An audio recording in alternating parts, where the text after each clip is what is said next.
प्रस्तुतकर्ता पतंजलि योग के साथ रिसर्च एवं एविडेंस बेस्ड आयुर्वेदिक औषधियाँ। प्रायोजक Patanjali Dantkanti toothpaste, complete oral health का सच। और पतंजलि केशकांति एडवांस, नए बाल उगाए, बालों को झड़ने व असमय सफेद होने से बचाए।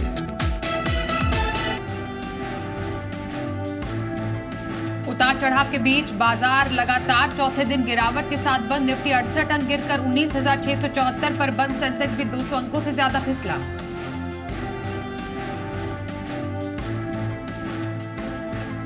चौतरफा खरीदारी से पीएसयू बैंक इंडेक्स 3.5% उछला तो निफ्टी बैंक 44,612 पर सपाट बंद। इंडसइंड बैंक निफ्टी का टॉप गेनर। वायदा में कैनरा बैंक सबसे ज्यादा भागा।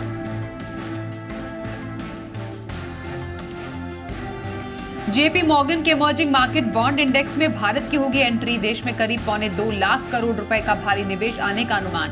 पीएनबी गिल्ड्स में लगा 20% का अपर सर्किट।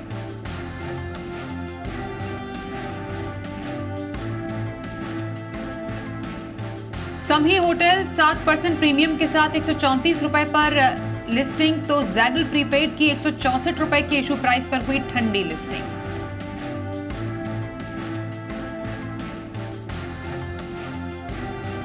सिग्नेचर ग्लोबल का आईपीओ करीब 12 गुना भरकर बंद। प्राइस बैंड 366 से 385 रुपए। अनिल सिंघवी की 2 से 3 साल की लंबी अवधि के लिए पैसे लगाने की सलाह।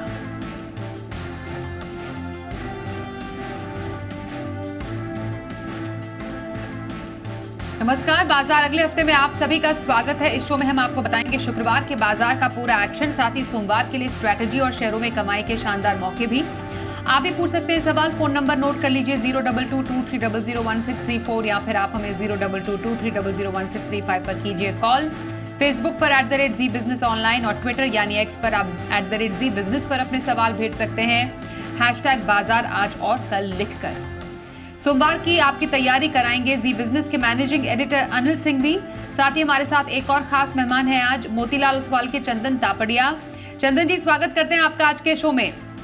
और सबसे पहले बाजार के कारोबार पर एक हम नजर डाल लेते हैं तो देखा उतार चढ़ाव के बीच बाजार लगातार चौथे दिन गिरावट के साथ बंद हुए। कारोबार के अंत में सेंसेक्स 221 अंक फिसलकर 66,000 के लेवल पर बंद हुआ। निफ्टी में 68 अंकों की गिरावट रही, जबकि बैंक निफ्टी 12 अंकों की मामूली गिरावट के साथ 44,612 के स्तर पर बंद हुआ। बैंक और ऑटो शेयरों से बाजार को सपोर्ट मिला, वहीं फार्मा और एनर्जी से दबाव बनता हुआ नजर आया। आइए एडिटर्स टेक में जी बिजनेस के मैनेजिंग एडिटर अनिल सिंघवी से समझते हैं क्या रही लगातार जो बाजार में गिरावट का दौर जारी है उसकी बड़ी वजह। जैसे हफ्ते की शुरुआत वैसा ही अंत। इस हफ्ते के 4 ट्रेडिंग सेशन में 4 के 4 दिन भारतीय बाजारों पर दिखा अच्छा खासा दबाव। हाँ, आप ये ज़रूर कह सकते हैं कि पिछले 3 ट्रेडिंग सेशन के मुकाबले में आज हम कम खराब थे और दिन भर हमने थोड़ा बेहतर कारोबार किया। काफ़ी समय तक बैंक निफ्टी लगभग सारे दिन हरे निशान में रहा। निफ्टी ने भी काफ़ी वक्त हरे निशान में बिताया, लेकिन अंत में आखिरी आधे पौन घंटे की बिकवाली बाजारों पर फिर से भारी पड़ती हुई दिखी और निफ्टी और सेंसेक्स दोनों नुकसान के साथ बंद हुए। बैंक निफ्टी मुश्किल से 11 पॉइंट नीचे बंद हुआ। Mid cap small cap share में हल्की फुल्की खरीदारी का रुझान रहा। अब ग्लोबल संकेत आज फिर से खराब थे। अमेरिका में दमदार बिकवाली होती दिखी है। 450 पॉइंट की डाउ पर 200 पॉइंट नैस्डैक लगातार दूसरे दिन घटना छोटी बात नहीं है और बाकी बॉन्ड यील्ड्स वगैरह से कहीं कोई अच्छे संकेत थे नहीं और ऊपर से एफआईज की तरफ से बिकवाली का दबाव बरकरार है। तो फिर क्या हुआ कि हम आज इतने खराब हुए नहीं। बस एक अच्छी खबर थी जिसने बाजार को कम गिरने दिया, कम से कम पूरे दिन भर, और वो थी जेपी मॉर्गन की तरफ से जो बॉन्ड इंडेक्स है, ग्लोबल बॉन्ड इंडेक्स, उसमें भारतीय बॉन्ड्स की एंट्री होने जा रही है। इस खबर से थोड़ा सा सेंटीमेंट ठीक हुआ, रुपया मजबूत हुआ और थोड़ा सा बिकवाली फर्स्ट हाफ में कम से कम थोड़ा लगाम लगती नजर आई। लेकिन सेकंड हाफ में बंद होते तो थोड़ा कॉन्फिडेंस टूटा भी और दबाव के साथ बंद हुए। 19,800 पर निफ्टी पहुंचने की कोशिश करता हुआ दिखा, वहीं से दबाव आया। 45,000 को पार करने में बैंक निफ्टी नाकामयाब रहा और वहीं से दबाव आया। लेकिन 2 अच्छे लेवल 19,650 और 44,500 इन दोनों को होल्ड करने की कोशिश बाजार ने की। तो वैसे पिछले हफ्ते के विपरीत, पिछले हफ्ते इसी शुक्रवार को हमने लाइफ हाई बनाया था, इस हफ्ते पूरा का पूरा मूड माहौल बदलता हुआ दिख रहा है। 4 के 4 ट्रेडिंग सेशन भारतीय बाजारों पर भारी पड़ते हुए दिखे हैं। बिल्कुल। तो आइए अब आज के बाजार पर जरा नजर डाल लेते हैं और राय लेते हैं हमारे आज के एक्सपर्ट चंदन तापड़िया से। चंदन जी, लगातार बाजार पर हम दबाव देख पा रहे हैं और हफ्ते का अंत भी बाजार ने कुछ इसी नोट पे किया, लेकिन अब नया हफ्ता जब सोमवार से शुरू होगा तो कुछ ऐसे ट्रिगर्स, कुछ ऐसे लेवल्स जो आप एक्सपेक्ट कर रहे हैं बाजार के लिए? नमस्कार स्वाति जी। देखिए, बाजार में इस पूरे सप्ताह गिरावट देखने को मिली। निफ्टी लगभग 550 पॉइंट गिरा, यहाँ पे 2.5% की बिकवाली हुई और इस सप्ताह के इस सप्ताह के चारों दिन बाजार में बिकवाली देखने को मिली। आप देखो कि 20,222 का लाइफ टाइम हाई बना है और वहां से अब ये 19,660 तक गिरा। तो एज ऑफ नाउ सेटअप थोड़ा सा बिगड़ा है। Index lower highs lower lows के फॉर्मेशन बना रहे हैं। आप देख रहे हो इंट्राडे जो भी बाउंस आ रहे हैं वो वापस सेलिंग में तब्दील हो रहे हैं। तो इमीडिएट जो हर्डल रहेगा वो 19,800 रहेगा। जब तक बाजार 19,800 नहीं निकलता है थोड़ी और बिकवाली हो सकती है और नीचे में 19,500 तक के मेजर सपोर्ट टेस्ट होने चाहिए। तो 19,800 से 19,500 दायरा रहेगा। सेलोस बाउंस का स्टेंस अभी भी बाजार में 1-2 दिन के लिए और बरकरार रह सकता है। बिल्कुल। तो ये रही राय चंदन जी की बाजार पर। चंदन जी, पोजिशनल खरीदारी की राय आपकी किस स्टॉक में रहेगी? अपनी राय बताइए। जी देखिए, इस बाजार में आपको काफी चुनिंदा रहना पड़ेगा और ओवरऑल हमारा ऐसा मानना है कि सेलेक्टिव स्टॉक्स कंपैरेटिवली फिर भी अच्छा कर रहे हैं। स्पेशली पिछले 4-5 दिनों में बाजार में गिरावट हुई, बट कुछ स्टॉक ऐसे हैं जहां पे गिरावट नहीं देखने को मिली है। तो इस नजरिए से देखें तो एक सेक्टर मेरे को समझ में आ रहा है पीएसयू बैंक्स, और दूसरा मुझे समझ में आ रहा है पावर रिलेटेड स्टॉक्स या फिर ऑटो नेम्स। तो आप यदि मेरे को एक काउंटर पूछना चाहे तो मैं यहाँ पे सेंट्रल बैंक ऑफ इंडिया पे फोकस करूंगा। मेजर ट्रेंड पॉजिटिव है। स्टॉक ने 3 दिन पहले लगभग 56 रुपए का हाई बनाया, उसके बाद में गिर के 46 का लो बना के वापस टर्न हो रहा है। इनफैक्ट आप देखोगे कि दूसरे इन सेक्टर के काउंटर में भी तेजी हो रही है। तो हमारे सेंट्रल बैंक, इंडियन बैंक जैसे काउंटर है वो रिडार पे है। तो मैं सेंट्रल बैंक और इंडियन बैंक पे खरीदारी की सलाह दूंगा। यदि सेंट्रल बैंक पे खरीदारी की बात करें तो मौजूदा लेवल पे हल्का सा डिप आए तो खरीदना चाहिए। स्टॉक में 47 के आसपास का सपोर्ट है। वापस यहाँ पे 56 से 57 रुपए तक के टारगेट बनने चाहिए। सेंट्रल बैंक पे खरीदारी की सलाह। सेंट्रल बैंक ऑफ इंडिया पर पोजिशनल खरीदारी की सलाह दे रहे हैं हमारे एक्सपर्ट चंदन तापड़िया। चंदन जी, लॉन्ग टर्म की खरीदारी का भी स्टॉक आपसे जानना चाहेंगे। कौन सा स्टॉक पोर्टफोलियो में ऐड किया जा सकता है? जी, लॉन्ग टर्म की बात करें तो मैं अब फोकस करूंगा इंडियन बैंक पे। कहीं ना कहीं मेरा पूरा फोकस यहाँ पे सिलेक्टिव बैंक्स पे है। इंडियन बैंक का पॉजिटिव सेटअप यहाँ पे देखने को मिल रहा है। आप ईयरली चार्ट देखोगे तो मल्टीपल ईयर्स के ब्रेकआउट यहाँ पे देखने को मिले हैं। 2 दिन पहले 400 का लो बनाया और वहां से अच्छी खासी रिकवरी देख के आज एक बार 434 तक के हाई बने। तो 400 का सपोर्ट रहेगा। ऊपर में लगभग 470-75 तक के टारगेट इंडियन बैंक में बनने चाहिए। इंडियन बैंक में लॉन्ग टर्म की खरीदारी की राय दे रहे हैं चंदन जी। आइए, इस बीच एक खबर आ रही है डेल्टा कॉर्प से जुड़ी हुई। कैसीनो और गेमिंग सेक्टर की दिग्गज कंपनी डेल्टा कॉर्प को जीएसटी विभाग ने भारी भरकम बकाया टैक्स का नोटिस दिया है। जीएसटी विभाग ने कंपनी को 11,140 करोड़ का टैक्स नोटिस भेजा है। जीएसटी विभाग के मुताबिक ये टैक्स जो है वो जुलाई 2017 से मार्च 2022 का है। हालांकि कंपनी ने कहा है कि टैक्स डिमांड नियमों के मुताबिक नहीं है और वो इस पर कानूनी सलाह भी ले रही है। कंपनी ने यह भी कहा कि वो कानूनी प्रावधानों के तहत इसे चुनौती देने पर भी विचार कर रही है। एक क्विक चेक चंदन जी आपकी तरफ से डेल्टा कॉर्प के चार्ट्स पर अगर आप डालें तो यहाँ पर क्या एक्शन आपको अब आप एक्सपेक्ट कर रहे हैं आने वाले दिनों में? स्वाति जी, देखिए डेल्टा कॉर्प का स्ट्रक्चर नेगेटिव है और आप देखोगे चार्ट ऑलरेडी एक कोई ना कोई नेगेटिव सेटअप यहाँ पे बता रहे हैं। इनफैक्ट आप देखोगे मार्केट रिकवर हुआ तो भी यहाँ पे कोई रिकवरी नहीं हुई थी। सबसे बड़ा डेंट यहाँ पे पड़ा था जब गेमिंग पे जीएसटी बढ़ा दी थी 28% के आसपास की। तो स्ट्रक्चर क्लियरली नेगेटिव है, वीकनेस जारी रहेगी। Already stock multiple months, multiple quarters के लो के आसपास चल रहा है, तो बिकवाली रहेगी।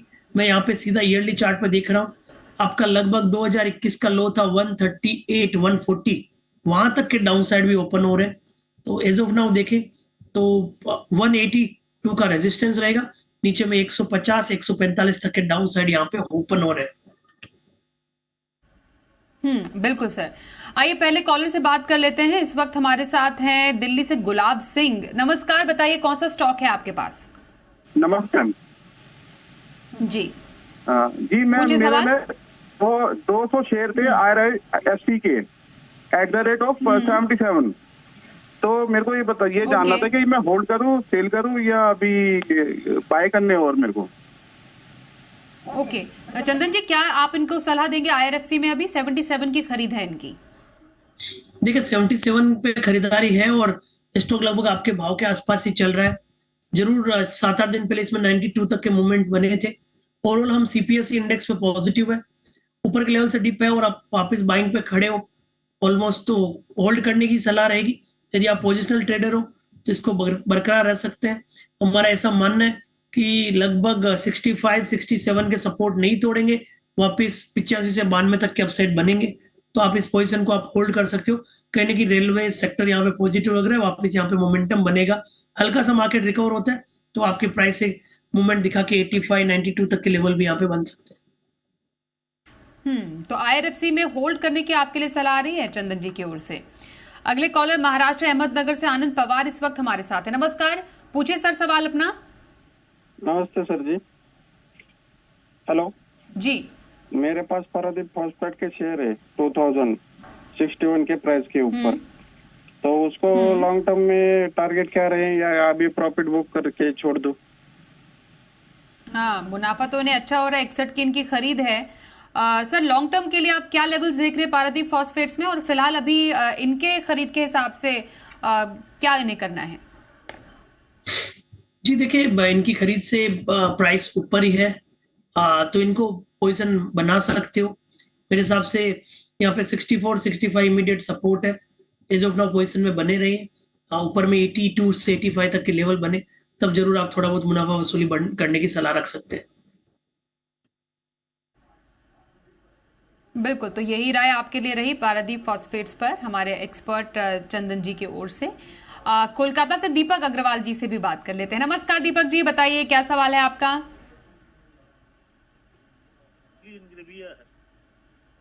जी जी, सवाल फिर से पूछिए। Jubilee Ingrevia, okay jubilee Ingrevia 1300 share है, 554 के रेट पे है, तो इसको ठीक क्या है। करना और कब तक आपका रखने का इसमें व्यू है? मेरे को तो ऑलरेडी 1 साल से ज्यादा हो गया है, तो और ज्यादा दिन रखने का व्यू नहीं है, तो जैसे एडवाइस करेंगे आप लोग। बिल्कुल, खरीद ऊंची, नुकसान भी ज्यादा। चंदन जी कैसा लग रहा है आपको स्टॉक? नुकसान तो काफी झेल रहे हैं। जी दीपक जी, आपने ऐसे सेक्टर में ये ट्रेड सेटअप बनाया जहाँ पे मेजर ट्रेंड इतना पॉजिटिव नहीं था। हालांकि 3-4 वीक पहले अच्छी खासी रिकवरी हुई थी, बट वापस एक ट्रेंड सेटअप चेंज हुआ है। आज का जो लो है वो एक 50 डे एक्सपोनेंशियल मूविंग के एवरेज के आसपास है। वीकली चार्ट पे देखें तो जहां से ब्रेकआउट हुए थे वो वापस लेवल रिटेस्ट होते हुए नजर आ रहे हैं, तो ऊपर के लेवल से तो नीचे आया है। इतना टफ रहेगा आपके भाव आने के लिए एज ऑफ नाउ। नीचे में आपको 450-55 के लेवल ध्यान रखने पड़ेंगे, वो एक मेजर सपोर्ट का काम कर सकते हैं। 450-55 तोड़े तो फिर निकलना पड़ेगा, क्योंकि आप बता रहे हो कि मेरे को लंबी अवधि के लिए नहीं रखना है, जब भी मौका मिले मैं निकलने का प्रयास करूंगा। और आज का जो सेटअप बन रहा है वो कहीं ना कहीं 6-7 दिनों की बिकवाली पे थोड़ा पोज लगा रहा है, बट अभी फॉलो अप बहुत जरूरी है। और बाउंस आता है तो मेरे हिसाब से 510-515 के आसपास आएगा, उस टाइम आप निकल जाइए। तो 445-50 के सपोर्ट से 510-15 तक के लेवल देख के निकलने का प्रयास कर सकते हैं। एग्जिट स्ट्रैटेजी बनाए जुबिलेंट इंग्रेविया से, यही चंदन जी आपको सलाह दे रहे हैं। हम अगले कॉलर से बात करते हैं। पंजाब लुधियाना से कुलविंदर सिंह इस वक्त हमारे साथ है। नमस्कार, बताइए क्या सवाल है आपका? नमस्कार मैम, मेरे पास शेयर हैं डाटा कॉप के हैं 513 शेयर है 194 के लेवल के हिसाब। कितनी देर का व्यू है आपका डेल्टा कॉर्प पे? 6 महीने चलेगा, 6 महीने, 8 महीने, साल। ओके, 6 महीने से साल भर का नजरिया। डेल्टा कॉर्प काफी ऊंची खरीद है डेल्टा कॉर्प पे। अभी डेल्टा कॉर्प पे हमें जिक्र भी किया था, पर इनके लेवल के हिसाब से चंदन जी 6 महीने से 12 महीने तक का नजरिया अगर रखें तो क्या आपकी सलाह रहेगी इनके लिए डेल्टा कॉर्प पर? जी कुलविंदर जी, देखिए ये स्टॉक पिछले काफी महीनों से, काफी सप्ताह से परफॉर्म नहीं कर रहा है। पिछले कुछ सप्ताह कुछ महीने पहले जीएसटी जो 24% हुई थी उसके बाद से सेलिंग जारी है, और अब आज जो नए अपडेट्स आए हैं उसकी वजह से शायद सेंटीमेंट और थोड़े बिगड़ेंगे, बिकवाली के दबाव यहाँ पे बनेंगे।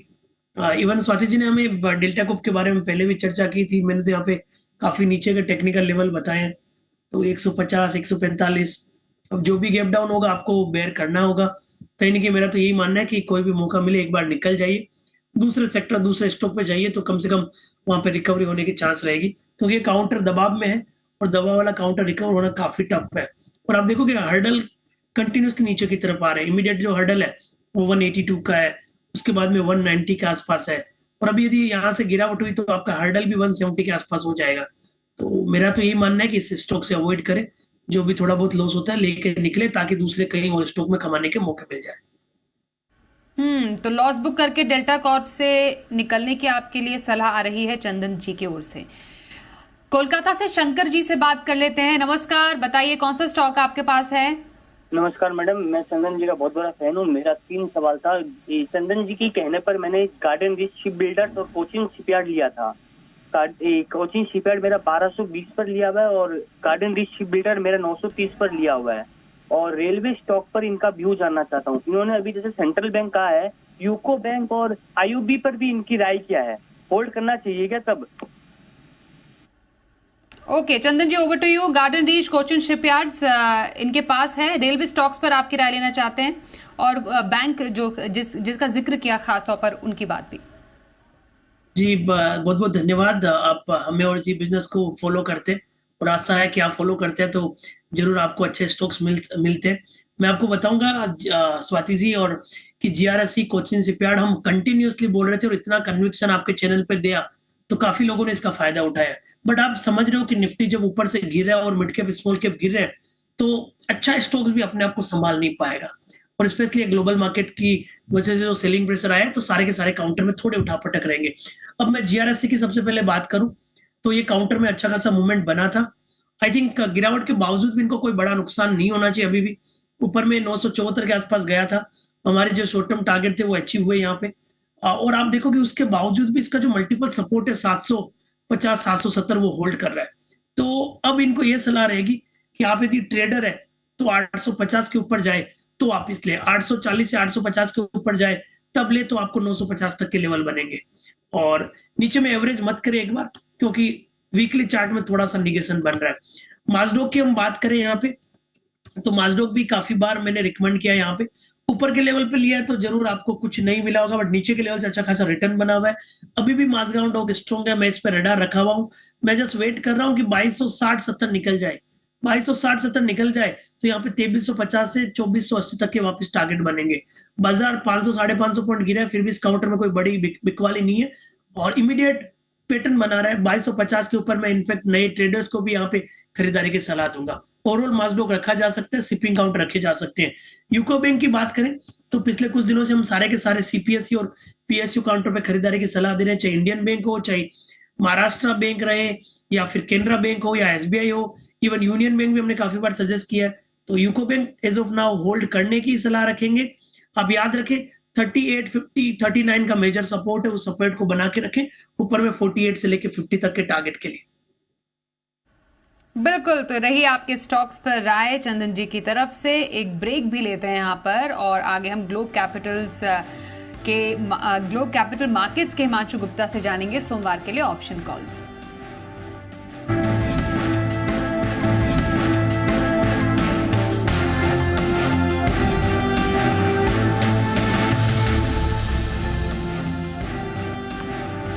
सोमवार के बाजार पर रखें क्या खास स्ट्रैटेजी और बाजार के लिए अहम संकेत, अब समझते हैं अनिल जी से।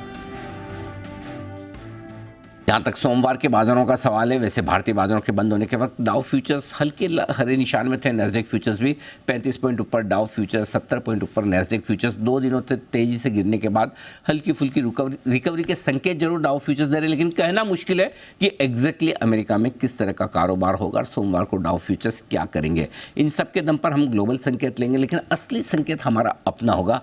आज के सेशन में एफआई ने दम लगाकर बेचा है या थोड़ा कम, लोकल फंड्स का सपोर्ट कितना है ये देखना इंपॉर्टेंट होगा। मंथली एक्सपायरी का हफ्ता शुरू हो चुका है निफ्टी, बैंक निफ्टी सबके लिए, इस लिहाज से अगले हफ्ते का एक्शन बहुत ज़बरदस्त रहने वाला है, इंडेक्स के लिहाज से भी और स्टॉक स्पेसिफिक एक्शन भी। अब कल के लिए जो आपके लिए सोमवार के लिए जो आपके लिए सपोर्ट बनेगा, सपोर्ट की रेंज है 19,425 19,550, ये 125 पॉइंट की रेंज रहेगी सपोर्ट, और ऊपरी स्लो पर 19,800 से 19,900 है परफेक्ट सप्लाई जोन, यानी कि बिक वाली की जगह। बैंक निफ्टी का जहाँ तक सवाल है 44,500 के नीचे ट्रेड करना शुरू किया तो 44,000 44,200 ये 200 पॉइंट की रेंज हो जाएगी आपके लिए मजबूत सपोर्ट, और एक बार 45,000 के आसपास तो रुकावट है ही, तो 45,000 45,200 आपके लिए रहेगा सप्लाई जोन मंडे के लिए भी और अगले 1-2 ट्रेडिंग सेशन के लिहाज से भी। Mid cap small cap share अब तक तो मजबूत है, अगला हफ्ता इनके लिए भी बड़े टेस्ट का होगा। अगर बड़े शेयर, दिग्गज शेयर, लार्ज कैप्स ना चल पाए तो mid cap small cap share की जो अभी तक की कमज़ोर होने की आदत है ये कितनी टिक पाएगी ये देखना होगा। मंथली एक्सपायरी का हफ्ता है, भरपूर एक्शन सोमवार से आपके लिए रहेगा। अब सोमवार के ऑप्शन स्ट्रैटेजी के लिए हम बात करते हैं ग्लोब कैपिटल मार्केट्स के हिमांशु गुप्ता से। हिमांशु जी, स्वागत करते हैं आपका। सोमवार के बाजार के लिए क्या रहेगी आपकी खास strategy? Swati ji, persistent systems मुझे लगता है कि एक अच्छा बेस बना रहा है, रिलेटिव स्ट्रेंथ दिखा रहा है, आईटी पैक में खरीदारी भी देखने को मिली, तो मुझे लगता है कि परसिस्टेंट सिस्टम्स की 5,800 की जो कि इन द मनी स्ट्राइक की कॉल ऑप्शन है, जो आज लगभग 95 रुपए के आसपास बंद होती नजर आई, तो 90-95 की जोन में इसमें खरीदारी करके चलने की सलाह है। 150 रुपए का टारगेट रहेगा और 60 रुपए का यहाँ पर स्टॉप लॉस मेंटेन करना है। मेरा मानना है कि परसिस्टेंट सिस्टम एक अच्छा बेस बना रहा है और मंडे ट्यूसडे को इसमें एक अच्छा रनअप देखने को मिल सकता है। 5,950 6,000 की तरफ परसिस्टेंट सिस्टम की एक्सपायरी इस मंथली एक्सपायरी होते हुए नजर आ सकती है, और ऐसा होने पर ये जो कॉल ऑप्शन है 5,800 की, मुझे लगता है 150 रुपए तक के टारगेट हासिल होते हुए यहाँ नजर आ सकते हैं। जी, तो परसिस्टेंट सिस्टम्स में खरीदारी की सलाह, ऑप्शन स्ट्रैटेजी हिमांशु गुप्ता जी की ओर से धन्यवाद करते हैं आपका हमारे साथ शामिल होने के लिए शो में। और चंदन जी, आपकी तरफ से सोमवार के बाजार में क्या खास स्ट्रैटेजी रहेगी? जी देखिए, बैंक निफ्टी को तो हम क्लियर लेवल के साथ देखेंगे। 45,000 बैंक निफ्टी का हर्डल, 19,750 निफ्टी का हर्डल। बट ट्रेडिंग सेटअप की बात करें, मैंने अभी इंडियन बैंक, यूको बैंक की बात की, और एक मारुति पे मेरा फोकस रहेगा। ऐसा लग रहा है कि मारुति 5th गियर पे चलने को तैयार है। 2 दिन के डिक्लाइन के बाद आज जो रिकवरी हुई वो शानदार है। पुट राइटिंग बनी है वापस की, मूविंग एवरेज को होल्ड करके स्टॉक में बाइंग इंटरेस्ट बना है, ऑलमोस्ट हाईएस्ट डेली क्लोजिंग के लिए तैयार हो रहा है। सो 10,250 के सपोर्ट से मारुति की सलाह रहेगी, और अब की बार मारुति 11,000 का होने वाला है। सो 10,250 का सपोर्ट, 11,000 का टारगेट। जी, तो मारुति सुजुकी में सोमवार के लिए स्ट्रैटेजी रखने की सलाह आ रही है चंदन तापड़िया जी की ओर से। धन्यवाद करेंगे सर हमारे साथ इस शो में शामिल होने के लिए। इस कार्यक्रम में बस इतना ही, रुकेंगे एक ब्रेक के लिए। देखते रहिए जी बिजनेस।